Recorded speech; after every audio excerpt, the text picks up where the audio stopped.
মার্কেটে দেখলাম নতুন একটা মাগি নুডলসের আগমন হয়েছে, চুইংগাম আপা। আপনি আবার দোকানে ইনটেক চুইংগাম মনে করবেন না, ওনাকে খাওয়া হয়ে গেছে। উনি হচ্ছে ইউজ হওয়া চুইংগাম। আমি ওনার নাম চুইংগাম আপা কেন রাখছি জানেন?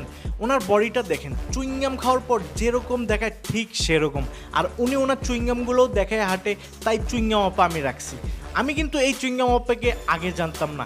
একটা ভিডিওতে দেখি একটা হাতির বাচ্চা কার গেট জানি ভেঙে ফেলতেছে, পরে চশমা লাগিয়ে দেখি এটা হাতির বাচ্চা না, এটা মানুষরূপী ডায়েন। জানতে পারলাম উনি নাকি নায়িকা, কিন্তু ওনাকে কখনো টিভি বা অন্য কোথাও দেখি নাই, মনে হয় অন্য জগতের নায়িকা। যাক, যেটাই হোক, জীবনে অনেক পচা জিনিস দেখছি, কিন্তু এর মতো পচা মেয়ে দেখি নাই। এই চুইংগাম আপার মতো লজ্জাহীন মহিলা আমি গ্যারান্টি দিয়ে বলতে পারি আপনারাও কোথাও দেখেন নাই। করতে পারে তাহলে রাজ আমি কেন করতে পারবো না? রাজ আমাকে ভালোবাসছে, আমিও রাজকে ভালোবাসছি। ভালোবাসা থেকে আমাদের কিস করা হতেই পারে, হাত হতেই পারে, ফিজিক্যাল হতেই পারে। ওপেনে ক্যামেরার সামনে আইসা এই ধরনের কথা কোন সাইডের মেয়েরাই বলতে পারে, ভালো ঘরের মেয়েরা জীবনও না। Naughty America.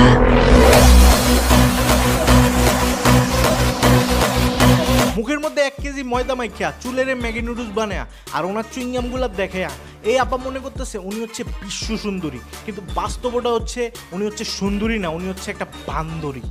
ওনার প্রেমিকা নাকি ওনাকে নিয়ে হোটেলে গিয়ে খাওয়া দাওয়া শেষ করে এখন আর ওনার কল ধরতেছে না, তাই নাকি উনি আমাদের সব মেয়েদের মতো প্রেমিকের বাড়িতে গিয়ে ধর্ণা দিছে। শ্রীলঙ্কা যখন ঘুরতে গেছিলাম, আচ্ছা আচ্ছা, রাজ তুলেছে। আমার হাত কোথায়, রাজের হাত কোথায় তুমি দেখো না? আরে কোথায় পাবো? এটা আমার ছবি, রাজ তুলছে।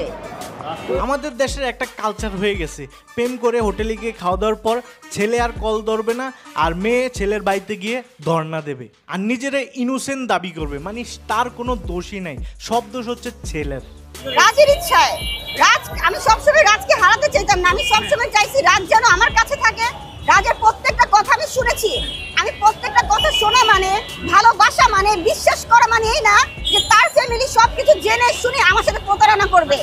তো ভাই, সবার শেষে আমি যেই কথাটা বলতে চাই, দেখেন ভাই, আপনাদের ছেলে মেয়েদের যদি এরকম রোস্ট বা নিউজে না দেখতে চান, তাহলে তাদের দিকে নজর দেন, তারা কার সাথে মিশছে, কি করছে, তারা কি করছে, কিভাবে চলছে, এগুলোর দিকে নজর দেন এবং তাদের হাত থেকে তাদের মোবাইল ফোনটা ছিনিয়ে নেন। কারণ এই মোবাইল ফোনের কারণে কিন্তু সব নষ্ট হচ্ছে, পোলাপাইন খারাপ হচ্ছে, যেটাই হচ্ছে এই মোবাইল ফোনের কারণে। এই মোবাইল ফোন দিয়ে কারো কোনো উপকার হচ্ছে না, হচ্ছে শুধু ক্ষতি।